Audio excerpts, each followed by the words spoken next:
Morning, everybody. It's Saturday, May 20th. I slept in a bit. Mambo's been flying around my room. She's up there.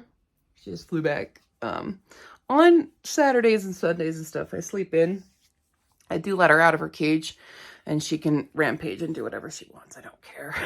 I'm too tired to care. So she goes from there to my bed to the window and does whatever she wants. This is how my bed gets destroyed because I'm too tired to care. It's late though. It's like 9:15. I shouldn't have slept in this late, but we did. So we're going to the window. We're going to do our exercise and then I'm going to shower because I really need a shower. And then we're going to get started on the day here. But yeah. This is how I deal with Saturdays. I try to sleep a bit. Even though the last 2 hours have really just been me laying in bed with a bird as he poops on the windowsill. Thanks for that. Great. All right, and we start the day with this when we're doing a big exercise. I don't like to eat or anything before I exercise. It'll just make me throw it up. Yeah, we basically keep our bed hair. Ding, ding, ding. I always think I look funny. And also for those wondering, because you guys liked my exercise top, it's from Torrid. Pretty much all of my clothing is from Torrid. You can pretty much bank on that. I just like their stuff. I know they're a little bit more expensive, but styles that they have seem actually well done for larger ladies, whereas like other places that make clothes for larger girls are just like, make it super baggy and flowy so no one can see anything, whereas Torrid is like, showcase the curves or whatever. And I tend to just really like their style, and yeah, that's my endorsement of Torrid. Not sponsored, but would love to be. Hey-o. But yeah, pretty much everything I'm wearing, yep, pants, everything I own is mostly from Torrid at this point. I have some other things sprinkled in, but yeah. So anyway, we're gonna do our punches and our arm circlies, and then this baby. We're doing 40 minutes. We have moved up on the scale, so we do 40 minutes.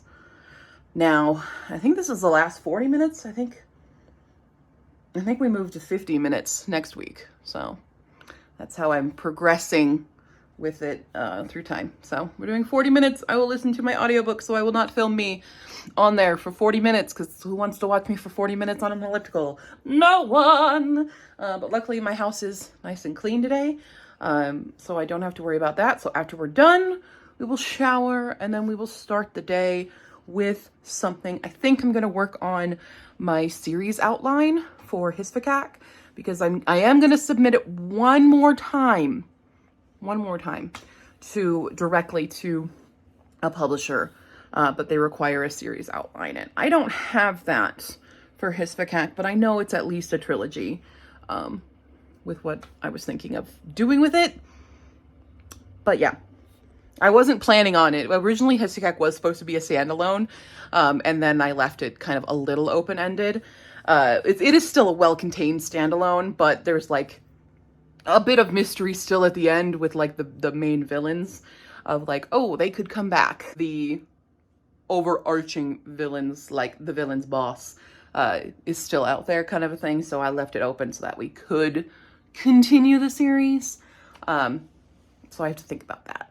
So I'm thinking I'll work on that this morning, or I will read A Touch of Light.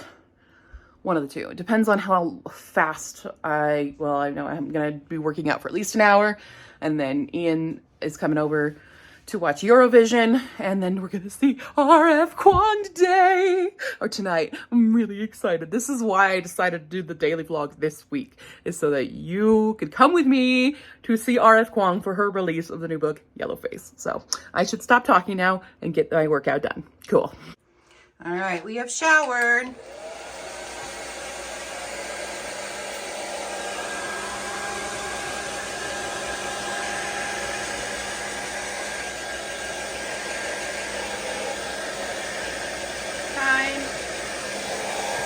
Going to so dry. Yeah. Shower is done. Face mask. Because you know what? I haven't done it in a while. So, I have a nice clump there. I'm really bad at applying face mask, as you can tell. But this one I like a lot.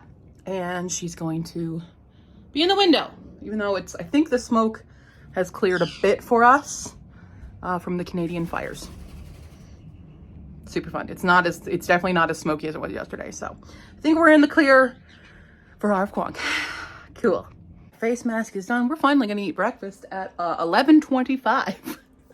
Good job, me. I do have I got this. This is great. It's my matcha latte that I make now. Now I'm a matcha latte girl. Woo. So we're gonna eat, and she's eating her morning almond at the front of the window, enjoying herself. Are you enjoying yourself? Okay, cool. And so I'm gonna start working on the series outline, and Ian is on his way here. So we'll watch some Eurovision. Okay, we're here and we're puffy. Why are we puffy? Ian's here. And we're trying very hard not to attack Ian, because we're gonna be a good girl. We're not gonna attack Ian. We're not gonna do that either.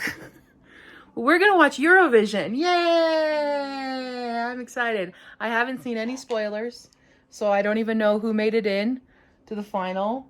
And I don't know who won, so. Yeah, all I have told Stephanie is all the people who I wanted to qualify did. Yeah. What about the people I wanted to qualify? Well, who did you want to qualify? Norway. Yeah, okay, it's think better. Yeah. Did France? France is an automatic. Oh, they're automatic. They're right. That's fine. That's fine.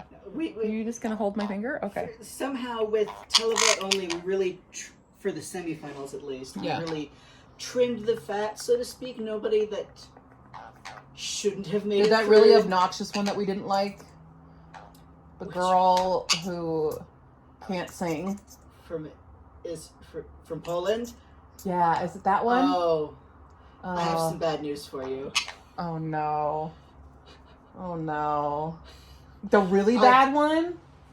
I will say, this time live, she didn't sound like complete dog shit. Okay. Oh no. You'll get to find out. I'm gonna be upset.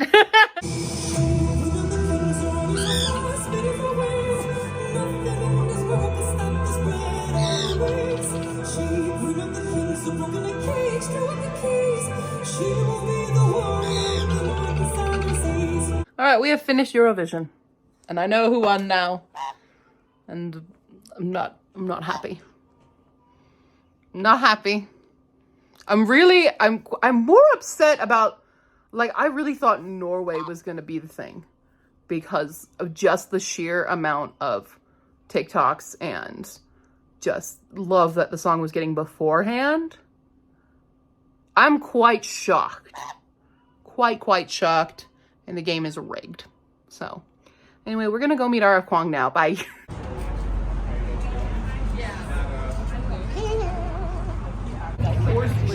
We're here. We're at the church to see R.F KUANG. It's a very long line.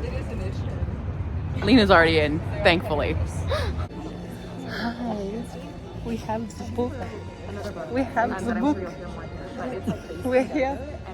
There you go. You got it. How's it going? Good. We watched Eurovision. I heard. Yeah. We're excited.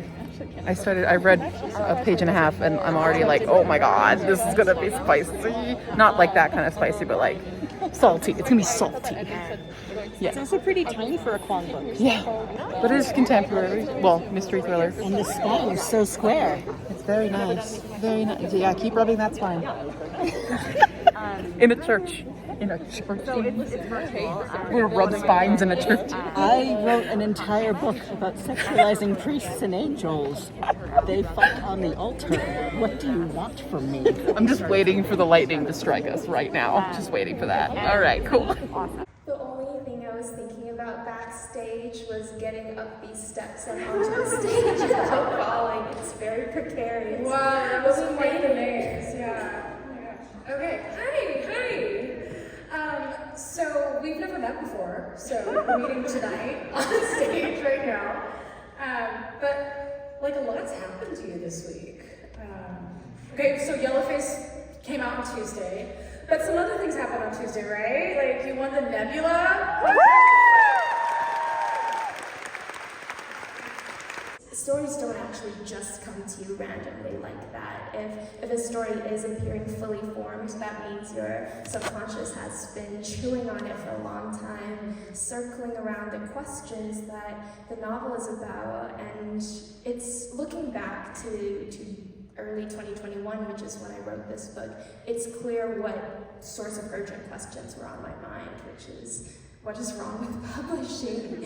And if there's anyone here who, well, I guess most of you actually, who aren't familiar with the publishing world or didn't see a lot of this go down, what had happened was that in late 2020, shortly after George Floyd was murdered, right, we had all these protests across the US about police brutality and anti-Blackness, and then those conversations trickled over into broader conversations about racism and representation and diversity, including in industries like publishing. So there was this brief, interesting moment where it seemed like publishing might be approaching this watershed moment where the gatekeepers, editors, agents, etc., the folks who are in charge of selecting which stories to platform and put in front of readers, it seems like they were seriously committed to interrogating their, the lack of BIPOC authors on their lists, the ways that BIPOC authors already on their lists are treated, and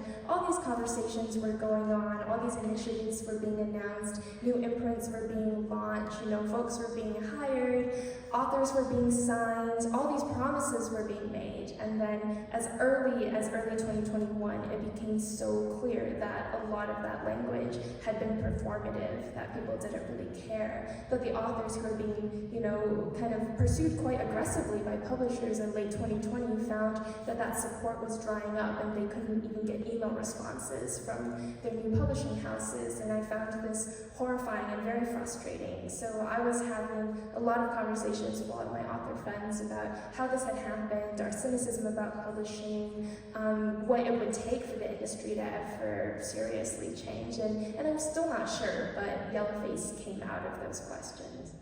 Work on this now. It's a big intergenerational family epic, and it's based on my parents' experiences, and I'm really fascinated in the generation of Chinese immigrants that came to the US after the Tiananmen Square massacre of 1989. I mean, there was this large influx of students, largely in STEM, who are very politically active, and they've also stayed connected over the years, and my dad is one of them, and he loves to argue with the rest on Twitter. And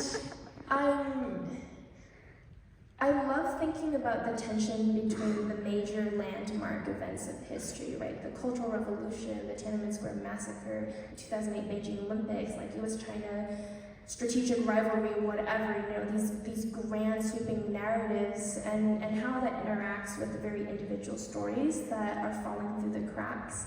So I wanted to work on a family epic that doesn't just adhere closely to lines of, and this is what happened to the Chinese immigrants that came to the US, but rather focuses on the very individual experiences of what were those first days in the US like?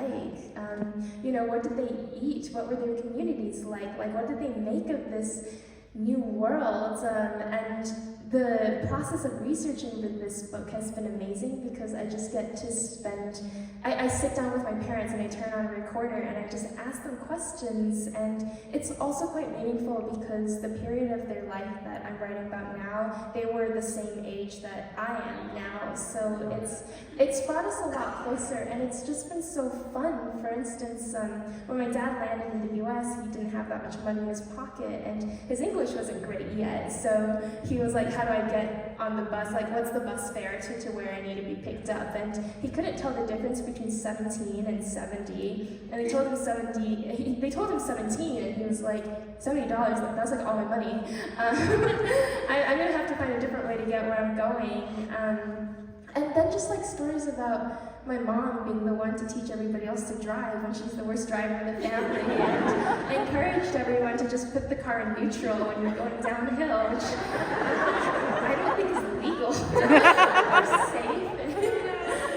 It's just been such a fantastic process, and I think in part this is the story I've been wanting to tell ever since I started working on the Poppy War trilogy, because I started writing the Poppy War because I was learning all of this stuff about Chinese history and my family's history all at once, and it was so overwhelming because I'd grown up without very much of a connection to that part of me. But I was a college student, and I didn't feel like I had the tools, and I thought, rightfully so, that I wasn't ready to write this kind of big family autobiography. And now I'm a few more books in, and I think I'm ready for it. And I love that. I mean, I think for me too, it's like my first book could not be this huge family history novel. Like I just didn't have the skills. So I can't wait for it, and I'm really excited. Also, when my great-grandfather first came to San Francisco from the Philippines, he also did the thing where he got in a cab and like used up all his money going to LA. It's like the family story, so I'm also excited for that. Hello! Oh, it's a little windy, so I bet the camera's going to be like... It's actually not that windy. It's not, but for the camera... So fast. I know. So we just got out of meeting R.F KUANG, and it was really, really fun. Yes. Favorite quotes by KUANG today? All of them? No. You're supposed to say fuck, you're supposed to say shit, and I'm supposed to say asshole. That's how this... Sorry. Okay, wait, we're gonna do this again. What were your favorite quotes of R.F KUANG today? Oh, I'd have to go fuck. Shit. Asshole.